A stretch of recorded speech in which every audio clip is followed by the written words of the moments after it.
Chapter 7, Lesson 1 of Geometry, and we're going to look at ratios and proportions. Now, ratios and proportions are something that we use quite a bit in everyday life, and you probably know a lot about these already, you just don't realize it.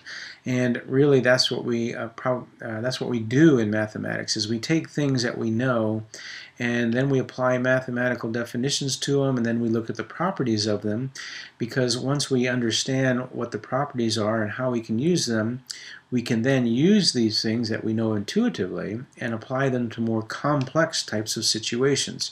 So a lot of the things that we'll talk about as far as laying the foundation with these ratios and proportions, you're probably somewhat familiar with, as I said, because we use them. But once we kind of define them and give them properties, we're then able to apply them to, again, these more complex situations. So that's kind of the goal of what we want to do as we're doing this. So we're going to spend a little bit of time talking about the different vocabulary that we want to apply to these ratios and proportions, things like scale, things like cross-product property, extended proportion, and these types of things. Scale drawings, probably things that you've seen or are somewhat familiar with, maybe not at all. But once we have these definitions and understand the properties, we'll be able to apply these. So let's take a look at the ratio first. And a ratio is simply a comparison of two quantities. So I have 7 shoes, you have 3 shoes. So how do I compare those? So 7 to 3. I have 7, you have 3. I have a quantity of 7, you have a quantity of 3. And when I put those together, or I compare them, that's called a ratio. And I can write these ratios in a few ways. I can say 7 to 3, like I just said, using the word 2. This would be something with, say, the English variety, or the English expression. Mathematically, I can use a colon, A to B. Even something that's more familiar mathematically to you is a fraction, A to B, or 7 to 3. So a ratio is simply a comparison of two quantities, and the most common way we represent this in math is by using a fraction. But we do have these other methods. Now, because we represent them as a fraction, we do have to say that the denominator cannot be 0, because denominators of 0 are undefined mathematically. Whereas if I wrote them like this, a 0 would be fine. So sometimes a different way to write that helps us be able to express something that might not be able to express with a mathematical definition. All right.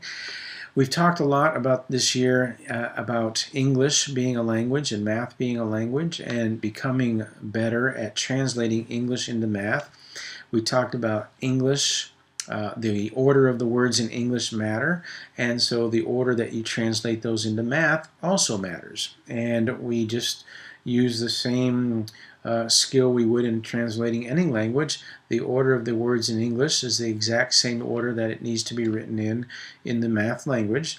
And again, we talked about the word than, which reverses it, but generally speaking, the order of the words determines the order of the mathematical expression. So when I'm reading an English sentence, the quantity that's discussed first would be my numerator quantity, mathematically, and the quantity discussed second would be the denominator. So the order matters. Numerator writes first, then the denominator. So as I'm reading an English expression then, the order tells me how the mathematical expression should be written or interpreted.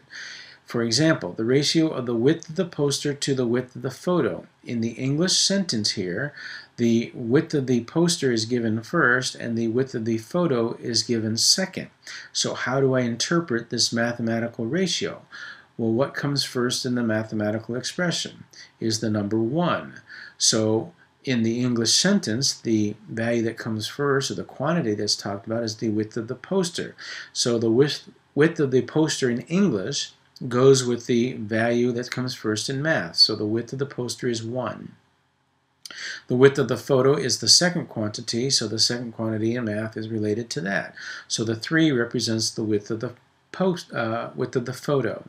Okay, so the width of the poster to the width of the photo. So the width of the poster is 1, the width of the photo is 3, and so it compares those quantities. So if I was to, for example, have been told that the ratio of teachers to students is 1 to 35, so I have this mathematical expression, how do I interpret it? Well, the English The English sentence tells me how to interpret these numbers. Teachers comes first in English, so the 1 is related to the teacher, and the students comes second, so the 35 is related to the student. So there's 1 teacher for every 35 students. So the ratio here on the right, the B ratio, would be the correct representation, and once I have that, I'm able to answer the question, how many students are there for each teacher? Well, there's 35 students for each teacher. Okay, so again, understanding or recognizing the way it's expressed in English is very important to understanding how to interpret the mathematical expression that we're given.